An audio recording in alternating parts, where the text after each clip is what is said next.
We will be streaming here shortly. Well, since we are having technical difficulties, we'll wait a little bit to see if anybody else. Yeah, it's still 128, and people usually get on for the last minute. All right, so the stream has started. Thank you.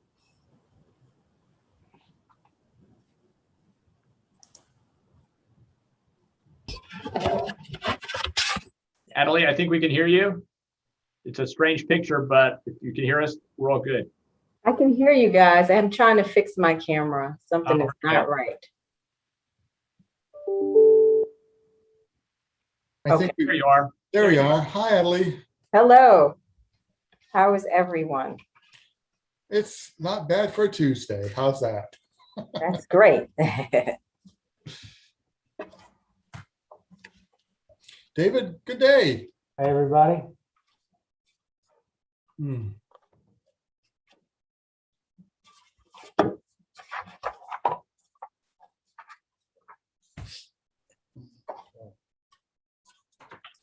Just a second.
Evidently.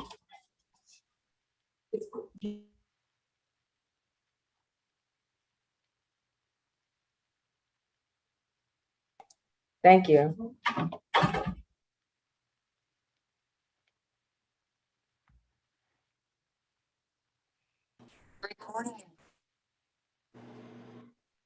Hey, Heather. Think we can hear you now. Get a few more. Hi. folks. Hello. I see Whit is logging in. Anybody else you see logging in? I see we certainly have Whit. Jonathan just got on board a little while ago. As you can probably see him there. I'll wait a few more seconds and delay the A start. few more. Seems like now's the time people are getting in. If anybody else pops up, I will call out their name. Thank you.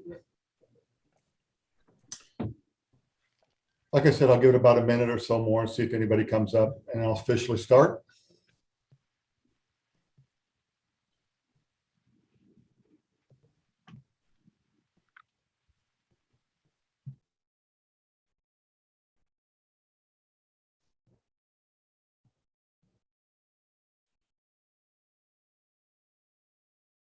I don't think anybody else is coming on, so I'll go ahead and start the meeting. Welcome, everybody. I call to order the August TMC-TAG meeting for Tabarda. It is 1:32 on August 10th. Because we're doing this virtually, we will not have any action items, and we do not have a quorum. So we'll start off with public comment. Any person wishing to address the committee can do so in either of two ways. Comments of no more than 400 words may be sent to publiccomment@tabarda.com and will be read into the record. Written comments must be received no later than a day before the meeting. Comments must include the name, address, organization, and topic or agenda item. Jennifer, do we have any written comments at this time? We do not, and we do not have any from the comment line as well. Okay. I'll read it off just to make sure we cover all the legalities, but See staff prior to the meeting, complete a comment card. We'll be able to comment with the 3 minutes, and there's no one online, so we'll move on. We do have a consent agenda item, which is May 24th TMC-TAG meeting minutes, but we're not meeting in person, and so we can't action on that. If you do see an error with that, please get with Jennifer as quickly as possible so she can make it available for the next meeting. Then we'll go right into the presentations. Looks like Angela for Pinellas will be talking about Micro Mobility Knowledge Exchange Series, which is a little bit of a tongue twister. So welcome, Angela. Good afternoon. Welcome. Thank you so much, Kurt. It's nice to meet you and everyone else here today. I'm Angela Ryan, as Kurt had indicated. I'm principal planner with Forward Pinellas. Whit here is my boss. And certainly, Whit, please chime in on anything in regards to the KAS I might leave out. But at any rate, my responsibility includes active transportation and health equity. And today I have a presentation on our Micromobility Knowledge Exchange Series, which is our most recent, here we go, knowledge exchange. And those of you that are not familiar with our knowledge exchange series, essentially it is a really proactive approach at researching new planning topics, certainly things that are controversial or very promising in regards to improving the welfare of our communities.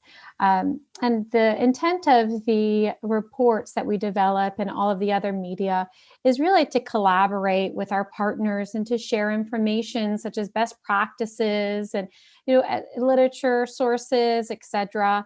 The KES that we have here on micromobility is aimed at all audiences, but specifically targeted populations would be planners, engineers, government employees, and certainly the public or anyone that would like to know a little bit more about micromobility.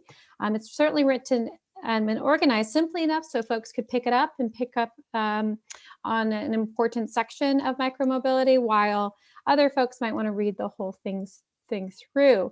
Past KES topics, I absolutely suggest anyone go to our website and take a look at these. The microbrewery development in downtown areas is a really fantastic report. So is the Missing Middle Housing Knowledge Exchange Series, Advancing Urban Agriculture and Transit-Oriented Development. The last one there, the TOD, that's actually our most recent KES. It's just been recently added to the website. So please do take a look at that if you're interested. It seems like it's very applicable to this group if you haven't yet received a presentation on that topic. And what is the process? Well, certainly everybody on the line here is,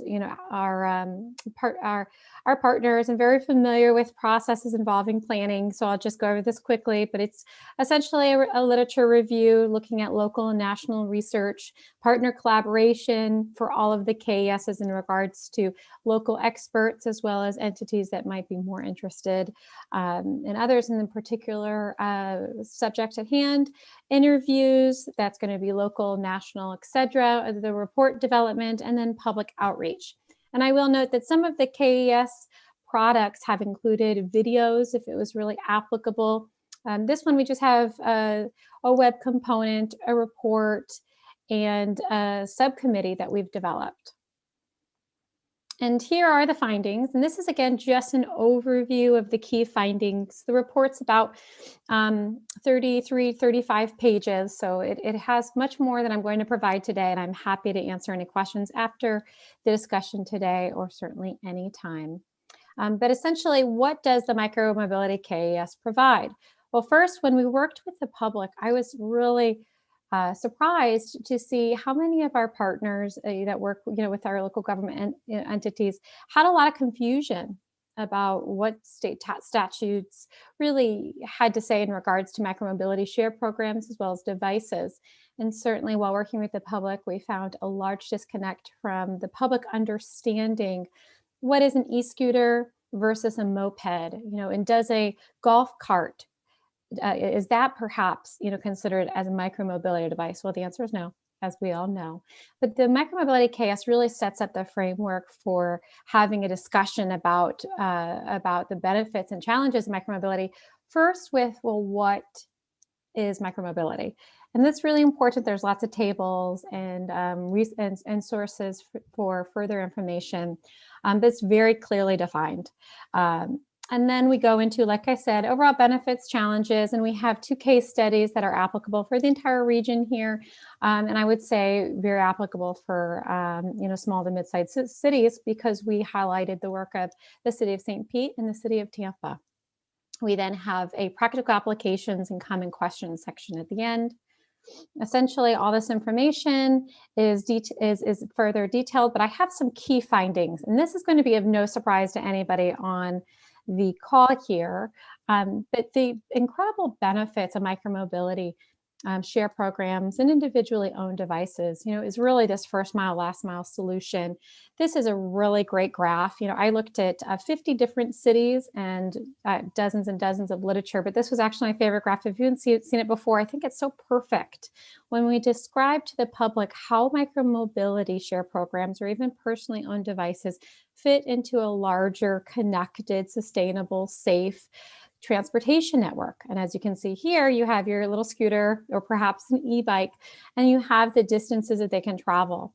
And certainly this e-bike could connect to transit, this scooter could connect to transit, and walking and biking, etc., and how it's all part of an important network.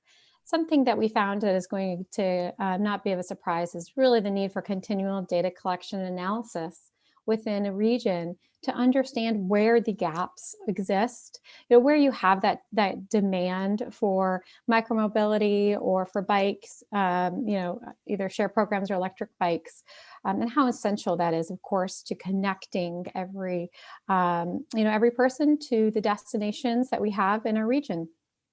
And micromobility case findings, again, the classifications. I won't spend too much time on this, because I already indicated that it was an important part of the report, but it does have a lot of emphasis on what is a micromobility share program and how those definitions differ when you're looking at state statute, federal law, as well as literature. As we all know, there's no universally defined and accepted definition for micromobility.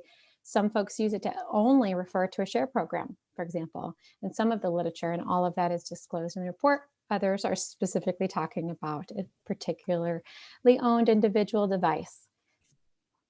In addition to benefits, this is going to be of no surprise, but this chart again just speaks volumes of the environmental benefits with micromobility. They are an essential part of a sustainable transportation network. They put this really incredible benefit into the transportation network of connectivity, like we discussed. But really, the energy use, as shown on this graph, is so minimal. Also, there is a reduction of carbon dioxide. In fact, one e-scooter study that I have here on the slide demonstrated that in 1 year, their e-scooters, just their e-scooters, resulted in the removal of 300,000 vehicle miles if the individuals that used the e-scooter would have used their personally owned car, which most of them said that they would. So that was all factored into that numerical analysis there, but certainly huge benefits to the environment from the reduction of energy use, the reduction of carbon dioxide, and the concern here, of course, because this is a very balanced report that we have. It's really not trying to persuade anyone in any particular direction about micromobility. It's really a disclosure, an honest disclosure of the literature and research. And one of the concerns with environment is, of course, the management of batteries, and those can be disposed of through proper waste management techniques. But that's one component that has to be considered. And what about resource efficiency when it comes to the public? Well, here in Pinellas County, we know that on average, 24% of our household budgets are spent on transportation. Well, we all know that a transportation-oriented development in combination with micromobility provides for this incredible resource efficiency for people. This provides them the ability to connect safely with their desired and needed locations. For example, personally, I was working out of Washington, D.C. for the National Army Corps of Engineers program, and I took a e-scooter and I loved it. It was so much fun after I got off the train. So it's such a great way to start the day, quite exhilarating, but really it was cheap. It was the cheapest way for me to get from the train and fast. And although an argument could be made that we are not DC here in the Tampa Bay area, we all know that this population rate is increasing exponentially, and we will soon have areas, if we don't already, that look exactly like parts of Washington, D.C. and the other very large metropolitan areas. As such, micromobility provides this incredible benefit to household budgets, and it really provides this, cheaper, efficient way for folks to get to work. One excellent example is the University of Tampa has an e-scooter corral that is that connects with the nearby Walmart, who also has a corral. So there you go. Really great way for students to get to and from the grocery store. And equity, we're certainly living in a much overdue time in our history in regards to equity considerations. And micromobility is certainly no exception. And a Harvard study from 2017 found that transportation was the single strongest factor in the odds of escaping poverty. And this was a global study, but particularly important here in Florida and the United States, is that the longer an average commute in a given area, the worse the chances of those low-income families at escaping poverty. They had fewer opportunities, as we all know. That connection to work and education, as well as food and health resources, is vital to people moving up the economic ladder. And here you can see this disproportionate amount of annual household incomes that are spent on transportation, and how the less that our folks make, the higher percentage that they have to use of their household income for transportation cost. Certainly, equity is important with micromobility, because as you can see here, if you develop these equity policies and frameworks and practices as part of an equity share program, or just in part of, a larger transit network, or perhaps, with your local regulations and code, it really can provide this incentive for folks that don't have many transportation options and certainly don't want to rely on a car, can't rely on a car, to use micromobility in conjunction with something like transit to get to and from work and other required destinations. A couple of important key findings: study after study demonstrated that when an agency or organization had a specific equity policy, that their local citizens had a higher rate of using the micromobility share program. So when a share program specifically had things like equity zones and cash options, discounted memberships, free training, a robust promotion and education platform, as well as individual devices that are ADA accessible, such as three-wheel scooters, bikes, that are also three-wheel cargo bikes, that those areas in the world were much higher in regards to the low income and other marginalized groups using micromobility. In fact, it was really fascinating. Studies actually found that women, just across the board, found themselves more comfortable on an e-scooter than an e-bike. And then several studies throughout the country have demonstrated that minority populations actually rated e-bikes higher than their Caucasian counterpart. So this shows that there's this ability for micromobility share programs to provide these opportunities for people. And we all know on this line that it's really a lack of opportunities that prevents people from, a lot of the economic success. And here we have City of St. Petersburg Micromobility Equity Zone. This is a fantastic example. It's actually expanding right now. And it shows that not only in the downtown core, but in those, fringe areas of the city, those are so important, especially in the neighborhoods that are considered to be low income or minority above average, or no vehicle households per the census data. Those areas are really great to target, especially in the fringe cities. to allow for an increase, or at least a certain percentage of all of the e-bikes, share bikes, and e-scooters to be located within these equity zones. For example, you can see probably, and if not, it's the Zoom, we have these little pinpoints, throughout this equity zone, and that's where the corrals are located. That's exactly where we have parking areas and options for folks to physically access micromobility so they can get into the downtown core or bus stops or other areas. Another key finding, connectivity. There's certainly just not enough that can be said about the different options that can be used to connect people within a transportation network. There are floating transportation options, and the literature talks about this, and so does the report. But essentially, that's something that allows for folks, like I did personally, to pick up a scooter wherever I could find it using an app, and then take that back to the train or to my government office and just drop it off. And those floating transportation options are really successful.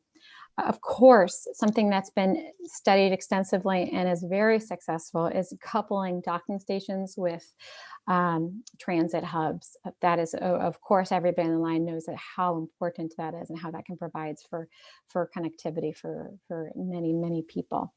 And really, the studies have demonstrated that utilizing a micromobility device increases the pedestrian walk shed. It does encourage people to walk more and bike more. And what about concerns? Again, this report is a disclosure report. This is not something that we are, shying away from the facts. And one of the biggest concerns with micromobility is safety. And certainly we know that that's a real concern as well as a perceived concern. The real concern is that we are here in the state of Florida. We're in an area with a very high rate and frequency of roadway fatalities and serious injuries. And then there's also the perceived concern is that folks in communities, when micromobility programs such as San Francisco and other areas were first implemented, they had a somewhat knee-jerk reaction that they didn't like that they just thought that they were going to be very unsafe and that people were going to be crashing and an e-bike was going to run into them while they're walking. And the safety concerns also include safety for the devices, of course. Are they going to be stolen and how can they be tracked? And there's certainly a lot of really inventive ways such as geofencing and geolocation to ensure that devices are not taken. But what we found in regards to safety, how to mitigate those safety concerns, how to make our streets safer. Well, we all know first and foremost, implementing Vision Zero is without said vital to that process and all of the policies and goals and actions that are subsequent to a Vision Zero program and policy. But also, we know complete streets are extremely effective at allowing for all users, that includes an e-bike or an e-scooter, to use a corridor safely. And something that's being used in other parts of the world are third lanes. No surprise, the areas in Europe are actually adding these specific lanes for e-bikes and e-scooters because they know it's happening. They see the popularity and they want to increase the public's access to individually owned as well as share program micromobility devices. Of course, this is so important. Any entity that is considering adopting a micromobility share program, and transit organizations have done that throughout different parts of the United States. For example, Austin has implemented their own. Kansas City provides a huge amount of funding for micromobility, but then also any municipalities, counties, etc. The contract is vital to ensuring that the community uses micromobility safely. And that is because the contract can require public training workshops as part of implementing a micromobility share program. There can be contractual requirements that the vendor of the program provides staff support to collect data, to monitor, the amount of helmet use, for example, to give out free merchandise. So relying on that public public-private partnership between, the government body that is going to oversee the SHARE program and the contractual responsibility associated with the vendor can be an extremely effective way to collect data on safety as well as improve safe use of devices. I'll tell one short story. I was in Key West not that long ago, and I used their share bike, and I actually had to go through training before I was able to use it. It was really incredible, and that's very common. A quick app, yeah, certainly takes a couple of minutes of somebody's time. It's not going to substitute an entire day of in-person training, but it's enough of the information to let people know the basic rules and how they can stay safe and how they can keep their fellow roadway users safe while they are using an e-bike or an e-scooter. Managing the right-of-way, this is certainly another concern. There's several different strategies to mitigate the right-of-way impacts. And we all are aware, I'm sure, of the news articles that said an e-scooter was left in a sidewalk or an ADA ramp, which then resulted in case law. That's all real concerns. And how to mitigate those concerns includes concepts such as parking corrals that are used in the city of St. Petersburg. And these are exclusive areas where the devices can be parked. The city of Tampa has a really innovative scooter bounty program. And they are actually one of the few people that are utilizing the system, but it provides a monetary award for individuals when they return an abandoned scooter or an abandoned e-bike. And they just return it back to the particular corral, and they actually get payment. And I have to say personally, when I was in college, I was looking for any way to make a little extra money. So I think that system is very effective, and the city of Tampa has found it really does work for people to reduce the conflict of these devices in the right of way. Of course, we have to mention that exclusionary zones and areas that are heavily used by pedestrians only can be an important part of a micromobility share program. The only caveat I will add there is that there are areas that have been overly restrictive with where e-scooters and e-bikes cannot operate. And unfortunately, that has resulted in more an enforcement headache than it was worth. Because if you don't have a connected system, obviously, if you have an e-bike that can go down the main street and maybe over a couple of blocks, but then they don't know that they can't operate within a certain sidewalk or roadway or bike lane, that of course creates a lot of confusion. With that confusion, we all know that results in non-compliance. So collaboration is really important for those exclusionary zones and making them really only where it's required. Micromobility key findings in regards to health and quality of life. I have to say I was personally very surprised. There is actually a lot of benefits in regards to micromobility programs, despite the fact there is a public perception that e-bikes are going to reduce the amount of bicycle use, or an e-scooter might reduce the amount of walking. It's actually the opposite, which is quite incredible. For example, 74% of e-scooter users in one particular study reported they had never used a bike share system. And that study was actually out of Portland. And this next one, in regards, quote, as you can see here, our mid-slide, is also from Portland, and that's that 42% of their e-scooter users reported never riding a bike. So you have this huge amount of people, 74%, 42%, within these studies that said they actually never rode a bike, but now they're using micromobility. And there has been not just a correlation, but really a causation that has been found between the amount of people using micromobility and the amount of people that then start biking or walking, which is really incredible. So despite the fact there's this public concern, legitimate concern that people are going to reduce active transportation, it's actually the opposite. It increases people getting more physical exercise. And micromobility certainly can thereby, surprisingly, help with the health problems that we have in the United States here regarding cardiovascular disease and obesity that correlates with inactivity. And the case studies and practical application sections is a really, really vital part. These are, two sections where we have the City of St. Petersburg first, demonstrating their 10 years experience in a very condensed way in the report. The City of St. Petersburg and I work together very closely. I really applaud their program. They've been very proactive and they've been extremely successful. What they've been able to demonstrate in the micromobility knowledge exchange report is that there's a lot of benefits to a micromobility program, but there's important considerations that have to be taken into account. And one of those I already alluded to, but that's the vendor relationship and how important, having a vendor vetting process, which selects the best vendor that can provide for a lot of the assistance for a program is really important.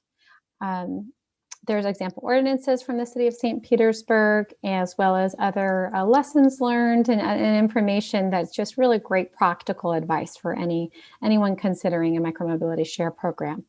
And the City of Tampa is extremely helpful. They too have had great success with their micromobility program. And the way that they look at micromobility is that they have to have somebody on staff that is continuously ready to problem solve. I think that's possibly the framework that is most important with micromobility, or arguably the entire transportation network, right? It's constantly problem solving and how to be flexible, how to continually adapt and research, human behavior and within a transportation network to minimize the problems within a network and then maximize on the benefits. And that's what the City of Tampa has used to create their successful micromobility program. Their program is highlighted. They have some excellent examples of equity zones. They have a lock to technology where folks are able to lock their devices anyway within the allowed geographic area that is not on a privately owned building, that provides easy maintenance as well as management of the programs. And again, their advice, continual data collection and analysis. In the practical applications section, I won't go through all of these, but it answers most common questions about micromobility devices, as well as micromobility share programs. And this could be picked up by anyone in the public, but certainly is targeted towards any entities that are considering a micromobility share program. And a hint there at the top, consistency is key.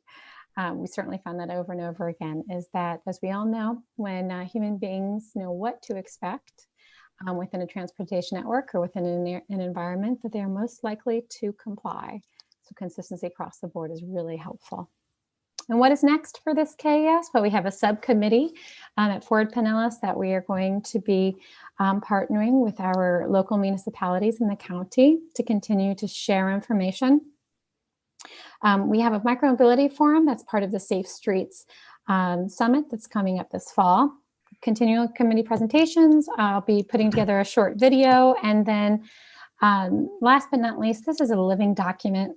Technology is rapidly advancing in the realm of micromobility, and as a result, we're seeing a lot more data come out of different areas of the world, different areas of the country, and new laws and regulations evolve.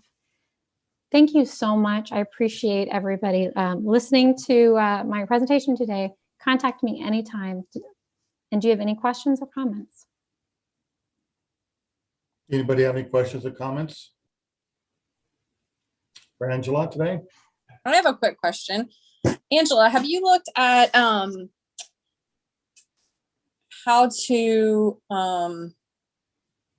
make some of the micromobility more accessible to persons with disabilities?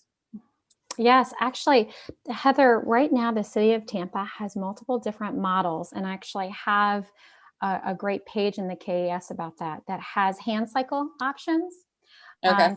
Three-wheel options, and a lot of different ADA accessible options. And there's a requirement in several different cities across the country where there's X percentage of the amount of devices have to include ADA. So if you're going to, e-bikes, for example, 10% have to be cargo, or if you're going to have share bikes, 10% have to be hand cycle. Gotcha. And is there a requirement that apps have to all be accessible, like for someone who may be visually impaired, or I don't know? I haven't seen that requirement yet, Heather, but that's a great question. The apps that they have are actually all visually based. I'm aware of. I don't know if there's any, I'm sure there are, audio only for folks that are visually impaired. So that's a great question. I'll have to look into that. Thank you. Thanks. Thanks, Heather. Anybody else have a question for Angela? Well, Angela, I want to thank you for coming on and giving us a great little brief there. Very informative. And having ridden micro transit when I go out and visit various places and getting totally lost, I can kind of understand some of the issues there. And thank God for GPS on the phones, you know what I mean? So other than that, thank you, Angela, and you have a great day. Thank you very much. Moving on, our next presentation, I believe is, well, I don't know if it's going to be Bill or is it going to be Randall there for the TBARTA on-demand feasibility study. It looks like Bill is queuing himself up and ready to go here. So I'll call him. I am filling in for Randy today. So everyone, this is Bill Ball with Tyndall Oliver. And what I wanted to do is just give you a brief overview of a scope of work that we've been working on with TBARTA staff. We took it to the TBARTA board on Friday. And basically it's to take a look at mobility on demand from a regional perspective in the TBARTA area and determine feasibility and opportunity going forward. I know this group is familiar with the definition of mobility on demand. We wanted to make sure we defined it more carefully for the board on Friday. These are the key elements of that. I'm sure all of this group is certainly well aware of mobility on demand and micro transit applications around the country. I did want to mention, we recently been working with Palmtran on an example of mobility on demand where we help them convert their flex services out to the Glades area over to mobility on demand. And that actually occurred in April of last year, right at the beginning stages of COVID. And in fact, ridership actually went up during COVID with this new type of service down there. And it dramatically changes the service to match supply with demand. And in the end, provided a higher quality service for the riders that were using it, and it increased the cost effectiveness as well. They're now in the process of procuring the software, so there will be an app-based service very soon in terms of making these reservations. You've probably also heard about Sarasota County Area Transit. Recently, we worked with them in converting some of their fixed routes to mobility on demand. That went into place at the beginning of June. And so far, things are going quite well with those new mobility on demand services. So what are we trying to do here? Basically, from a regional perspective, we want to look at demand, operational feasibility, and the opportunity to get more riders to the existing regional services that all of you currently provide today. So mostly focusing along those county lines and where there's gaps in regional connections that we could potentially use mobility on demand as an extension of those services and get more riders on your system. More specifically on the objectives, we will take the work that was done as part of the Envision 2030 regional TDP, but also just take a closer look at those unserved or underserved areas that really are gaps in regional transit connections to see if there is potential demand and feasibility. And of course, we will be coordinating closely with you as the local transit providers if we find any potential opportunity here. And if you have any input today and in the coming months, this is basically a 4-month project. So it's a quick high-level feasibility study to determine if there's opportunity, and in working with you, if there's an implementation plan going forward and potential grant opportunities if feasible as well. So that's really a quick summary of what the scope is all about. The board was well received the scope on Friday, but David, I know you're on the meeting today as well. If you want to add a few words before we entertain any questions. Yeah, thanks, Bill. So, you all know that mobility on demand is something that's been gaining more and more interest throughout the industry. And this is a conversation that we started having locally and amongst staff, probably 9 months ago. Mobility on demand has proven successful for any number of different reasons, depending on the situation in that particular market. And our interest in it was to evaluate and see if we could identify some regional approach for implementing it. So, again, targeting markets that largely straddle county lines with the intent of serving customers and connecting them with transit services in an adjacent county, transit service that they're unable to reach today. So in other words, providing that first mile, last mile connection. So that's kind of the high level overview, but certainly happy to take any questions if anybody has any. So does anybody have any questions for Bill or David? Bill, the only question I had is you mentioned how long this is going to take. What was the length of the study? I missed that. We're looking at a 4-month study, kind of quick feasibility assessment, and come back with some results to share with this group and others. And as you know, Pasco County is looking at this very heavily right now for ours, as was evidenced by Commissioner Starkey's comments during the TBARTA meeting. So we are looking at this very heavily for a couple of our areas, and I've no secret that a Dade City area, it looks like it's a very prime example for mobility on demand. So I'm really excited to see what's going to come out of this. Let's see what we got next. I believe, let's see, where am I? We're new business and committee discussion, or were we going to go into Chris Leifert's video at this time? I'm not sure what that was going to be at. Chris is here. I have the video queued up and ready to play, but if Chris is on the line and would like to say something. Yeah, Chris, if you would like to go ahead and start your presentation, we'll do your video right now. Sure. Can you hear me? Yes, we can. Okay. What this is this is a statewide plan that's updated every 5 years, and it's for the strategic intermodal system. The video is like 13 minutes, and it pretty much explains what the process is, what the purpose is.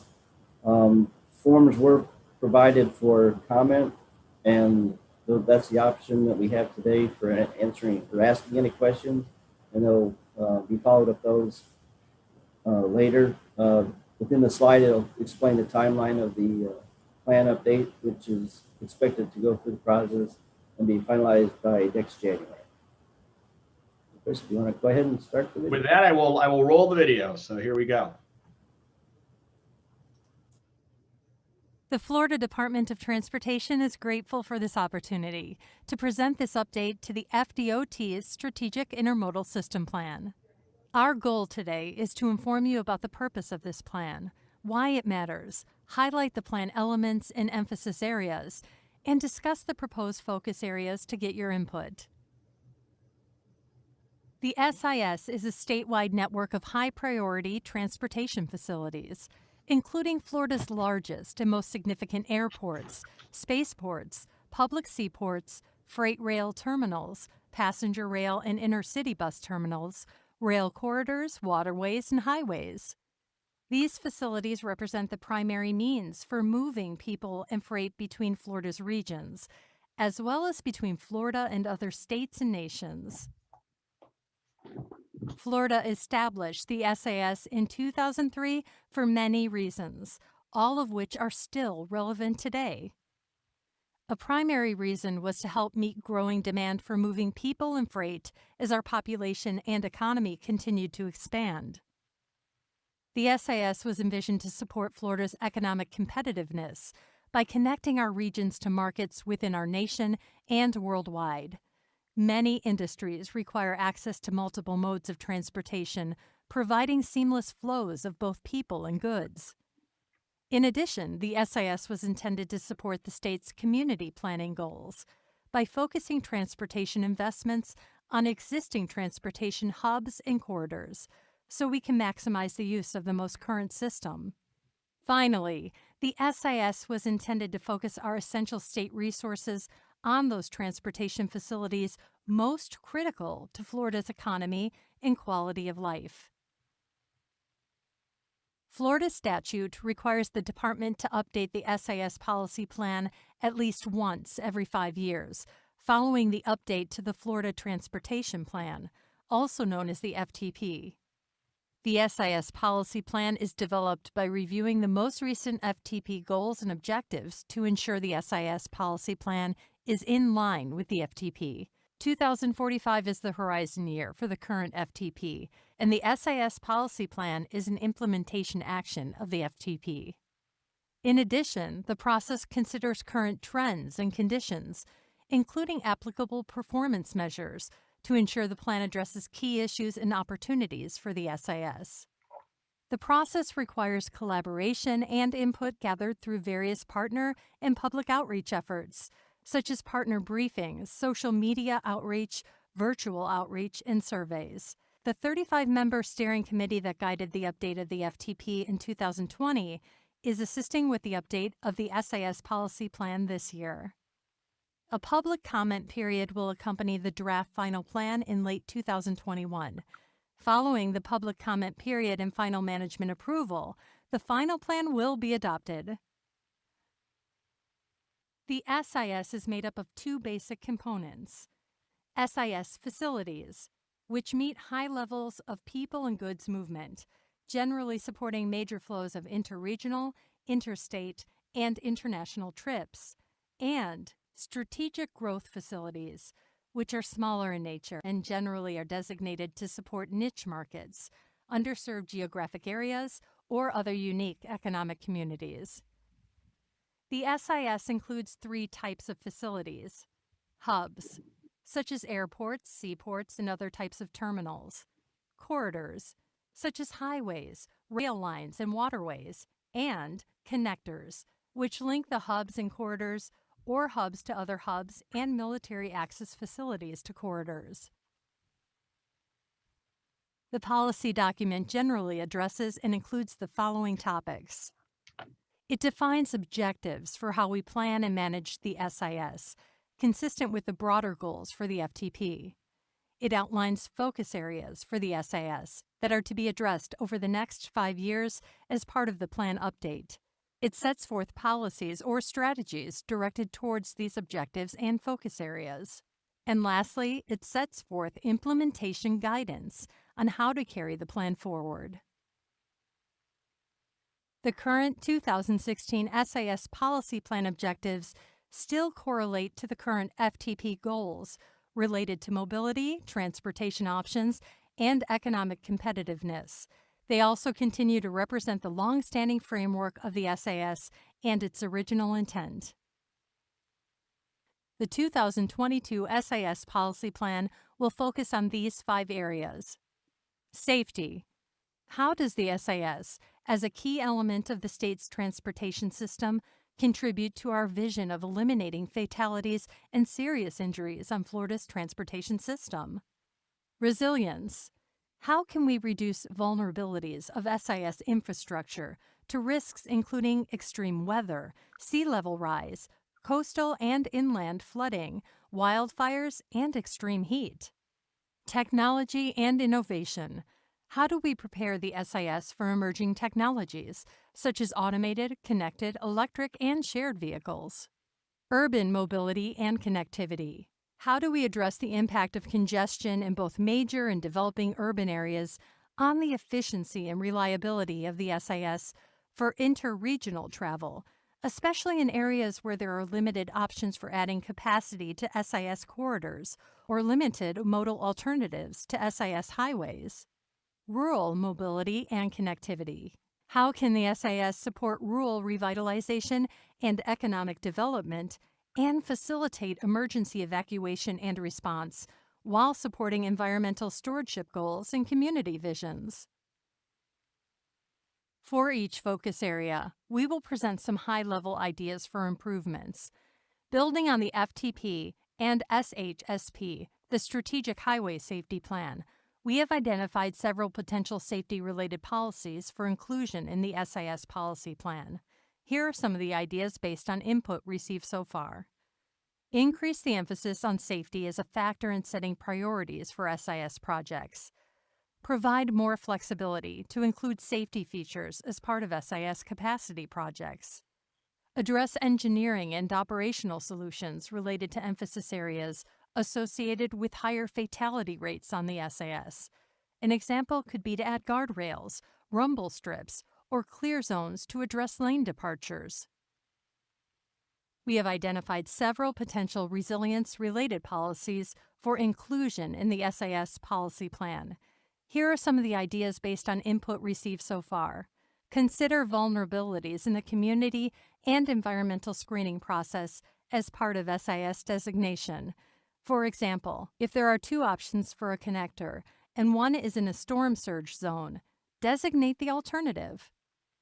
Identify resilience strategies as part of capacity needs in projects. For example, use ITS or sensors to detect hazards and share information.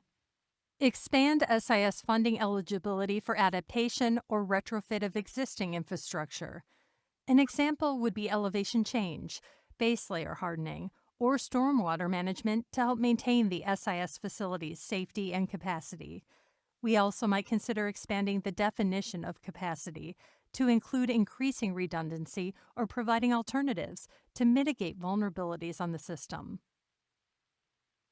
We have identified several potential technology-related policies for inclusion in the SIS policy plan. Here are some ideas based on input we received so far. Redefine SIS capacity projects to include technology solutions for improving efficiency and reliability. In other words, define SIS projects not just as increasing the physical capacity of a corridor, but also improving efficiency and reliability. Expand SIS funding eligibility beyond what is in the current plan to provide technology infrastructure, such as electric vehicle charging stations, smart signals, locational reference markers for connected vehicles, broadband for transportation purposes, etc. Provide more flexibility for funding emerging mobility solutions, such as quick response initiatives that could be funded in the current year. We have identified several potential policies regarding urban mobility and connectivity for inclusion in the SIS policy plan. Here are some of the ideas based on input received so far. Redefine capacity projects to include mobility and reliability improvements, similar to the concept discussed under the technology section. Prioritize opportunities to improve interregional travel on the SIS. An example would be projects to create express or through lanes, create bypasses or other alternatives to bottlenecks, support truck parking or other freight accommodations, etc. This also could include providing more options for travel between Florida's largest urban areas, such as passenger rail or intrastate air service. Provide flexibility for use of SIS funds on non-SIS facilities when that is the best option to improve performance of the SIS. For example, if an SIS corridor is heavily congested and there are no viable options to add capacity to that corridor, could we use SIS funds to improve a parallel, arterial, or transit corridor if that improvement will pull local trips off the SIS and preserve capacity on the SIS for long-distance travel? We have identified several potential policies regarding rural mobility and connectivity for inclusion in the SIS policy plan. Here are some of the ideas based on input received so far. Reassess the SIS highway corridor criteria, particularly how we identify facilities capable of being improved to controlled access standards. This also could include how we consider context classification in the SIS designation/community and environmental screening process, where there is a choice. Focus SIS designation on the facilities in areas suitable for higher capacity corridors. Redefine capacity projects, in this case to include rural connectivity and through traffic improvements. This might include small projects, such as adding turning lanes or geometric improvements to improve SIS corridor safety. It also could mean expanding funding eligibility for broadband and other rural technology solutions that would improve connectivity. Strengthen rural corridor planning processes to identify programs of projects for both SIS and regional/local corridors. For example, think about how we improve a corridor like US 19, but also the connections from that corridor to rural activity centers. This could include stronger collaboration with local governments on how rural connectivity can support economic, community, and environmental goals. We value your input. Without it, the SAS cannot reflect the feedback from our partners and the public. What else do we need to do to improve these 5 focus areas? There is a public question form available if you would like to give us input. Please give your form to the FDOT representative, or you can email it or mail it to Lori Maribel, FDOT District 7 SIS Coordinator. Her information is at the bottom of the comment form. Following our targeted outreach efforts, we will draft recommendations for the plan based on input received. We will review the information with the FTP/SIS Implementation Committee and FDOT management. The draft plan will be available for public comment at the end of this year on the Systems Planning website. The final plan is anticipated to be adopted by early 2022. Thank you for allowing us to present the SIS Policy Plan Update.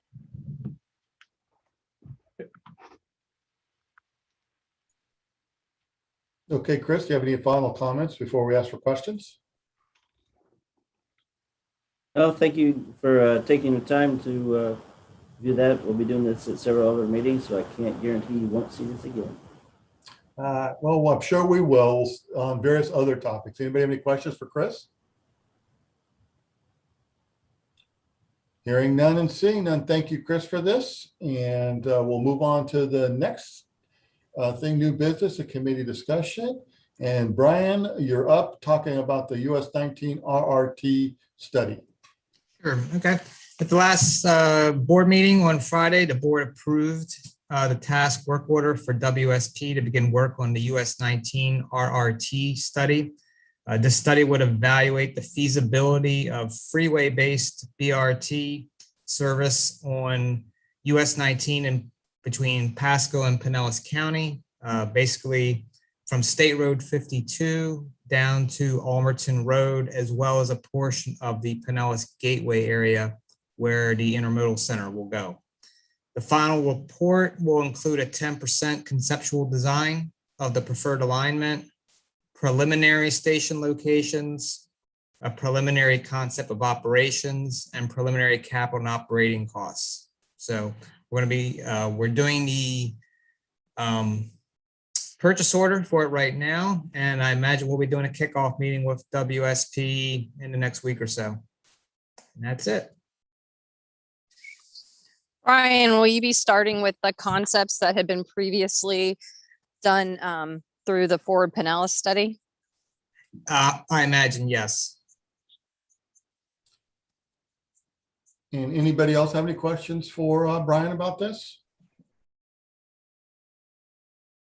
Well, I, for one, am very excited to see this study move forward. I really think it's that corridor, the 19 corridor, as a connection that eventually can go more than just our 2 counties and maybe even more north and more south, depending on how everything rolls out as it grows and matures. So thank you, Brian, Yeah.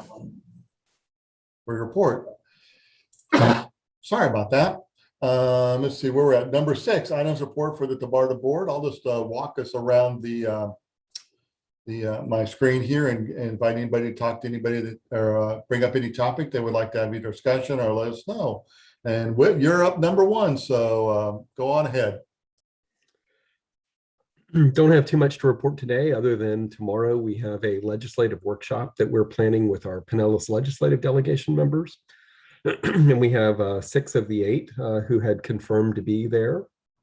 We don't have the speaker and Senator Ed Hooper, unfortunately, but the others will be joining us, and it's to have a conversation and find some common ground around things like transportation funding, resilience, housing, our affordable housing strategy, and Safe Streets Pinellas. So some of you may have gotten invitations to that. Hope you can join us tomorrow. We're looking forward to good conversation.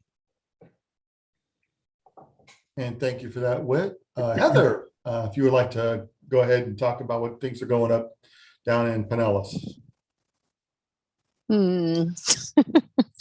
Trying to think what would be reportable. I don't know. For some reason, I'm drawing a blank. I'm sure we have a lot going on, but well, if you want to come back to it, you have something. Just let me know. Sure. Thanks. And then Adelie, are you still up or? in the background? You would like to bring anything forward?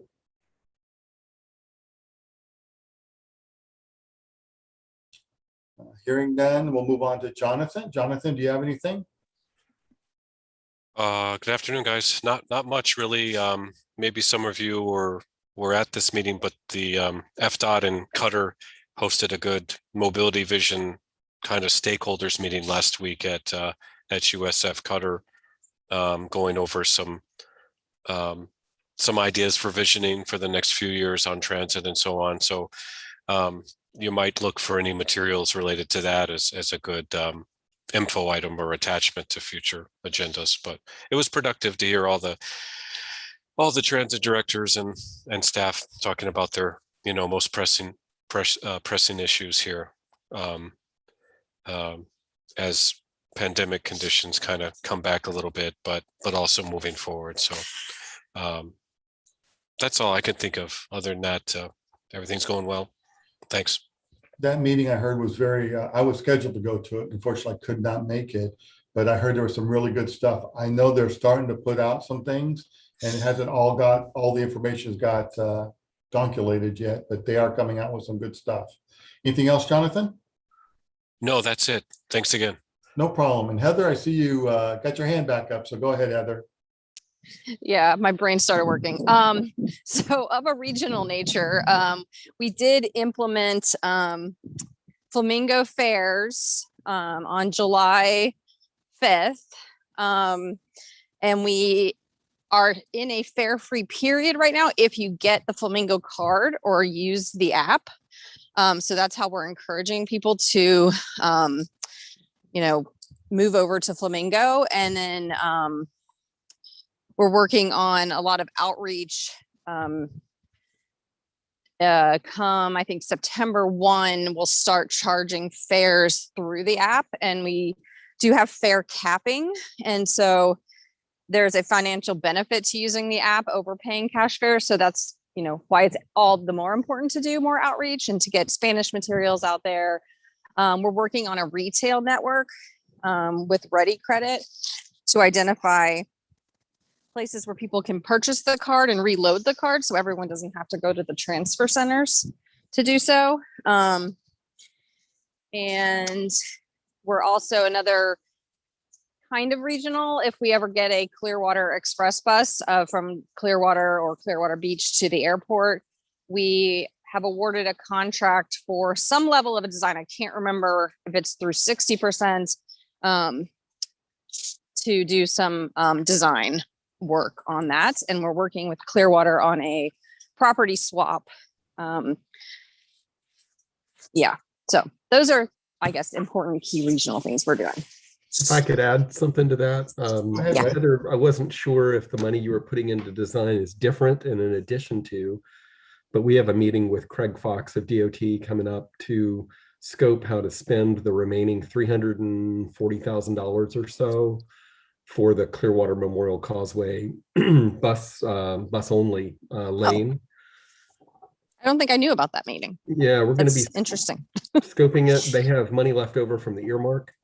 Okay. And rather than let the previous effort go to waste, I think we can build on that and hopefully bring the city of Clearwater on board so that they will find a way to support the concept, and then we can apply for funding for that. Okay, cool. Yeah, we're trying to get a RAISE grant for the construction and for the final design, I believe. But I wasn't involved in putting that together, but I did not know the busway was being still discussed. And thank you both for that, Heather and Wood. Then Terry, do you have anything you want to bring into the meeting? I do not. Thank you, Kirk. Thanks, Terry. And I'll give Adley. Are you back with us, Adley? Moving on, David, do you want to do some comments before I finish up? I guess just one other announcement for those who don't already know. TBARTA's board on Friday also approved a locally preferred alternative for the Regional Rapid Transit Project.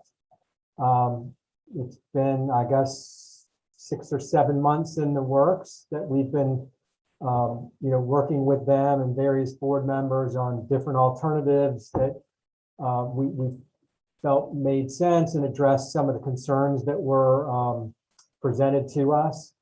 And so we're happy to be at a point where we can kind of continue to move that forward. And Brian, I don't know if you want to talk a little bit more about the alternative that they approved. Sure, I can describe it briefly. So going from north to south, the bus will be in a dedicated freeway BRT lane from State Road 54 in Pasco County to downtown Tampa. From downtown Tampa to West Shore, it will be in mixed traffic.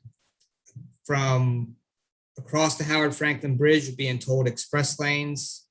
And from the Gateway area to downtown St. Pete, back in a dedicated freeway BRT lane. And that is with nine stations.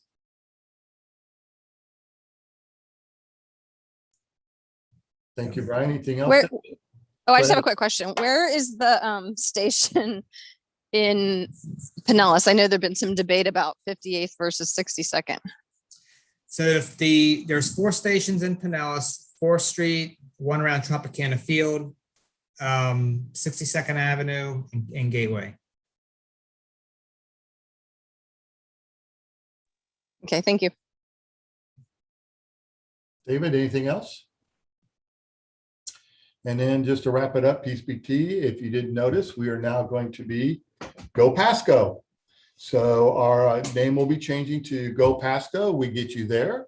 That official will be on the 24th of August, but you guys get a little preliminary on that. And it's been a long time coming. If you didn't know, PCBT, the actual name PCBT, has been around for about 25 years. When the start of the fixed route system, the official name is Go Pasco County Public Transportation. So we'll still say, I'll still slip and probably say PCBT for a while, but we'll be Go Pasco and moving down that way. Our emails will be changing. And once that all gets through, all the IT fun stuff, I'll make sure everyone is aware that the emails, what the new email is, but we'll still forward the ridepcbt.com over for a while. We're also rolling out a new website, new branding on the website, a new host on that, and a whole bunch of other little fun little things, including, as my marketing person likes to say, a lot of cool swag. Beyond that, we're finally getting some movement on some of the planning budget stuff, planning programs we were wanting to do. I'm hoping that in the next couple of weeks, we are going to be releasing an RFP to completely revamp our system and look at the growth that has happened in Pasco County, where the growth may be, and trying to look in that crystal ball and see where we're actually going and where is the best way to put our routes and where the best roads to go down, et cetera, et cetera. And then also planning for the next 5 years in great detail on what we want to do. Excuse me. Beyond that, I don't think I have anything else. I'll give everyone one last chance to speak up if anybody's got anything. Anybody? Hearing none, seeing none. Our next meeting is in November 9th up here in Wesley Chapel. I will get the word out to everybody through Jennifer and so forth if we want to do this in person or not. It's going to be completely dependent on what's going on with COVID and how it's going. So just be aware that that might, hopefully we can all meet in person and actually see each other. Other than that, I will consider us adjourned. Have a great day. Thanks. Thanks, Kurt.